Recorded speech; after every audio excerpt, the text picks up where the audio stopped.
Para sa paghahanda sa banta ng Bagyong Upong, ang Police Regional Office 5 ay puspusan na ang paghahanda upang maiwasan ang hindi inaasang pangyayari at masiguro ang kaligtasan ng bawat mamamayan.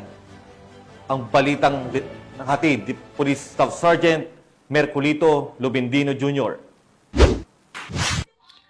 Bilang bahagi ng masusing paghahanda sa posibleng epekto ng Bagyong Opong, puspusan ang ginagawang koordinasyon at preparasyon ng Police Regional Office 5. Ipinag-utos ni Police Brigadier General Nestor C. Babagay Jr., Regional Director ng Pro-5, ang pakipag-ugnayan ng mga police stations sa Municipal Disaster Risk Reduction and Management Office at City Disaster Risk Reduction and Management Office sa kanilang areas of responsibility upang pagtibayin ang mga hakbang sa pagresponde sa banta ng kalamidad.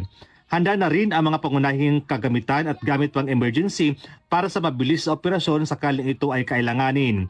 Kasabay nito, nagsagawa ng inspeksyon at dialogo ang mga tauhan ng Pro-5 sa mga residente na nanirahan sa mababawang lugar at flood-prone areas. Hinimok silang agad lumikas tungo sa mas ligtas na lokasyon upang maiwasan ang posibleng panganib. Sa pangunguna ni Police Brigadier General Babagay Jr., patuloy na nakahanda ang Pro-5 upang tiyakin ang kaligtasan, seguridad at kapakanan ng lahat ng mamamayan sa rehong Bicol. Mula dito sa Legazpi City, Albay, ako po yung Police News Network Correspondent, Police Staff Sergeant Merculito P. Lubindino Jr. Alagad ng batas, nakataguyod ng balitang pulis.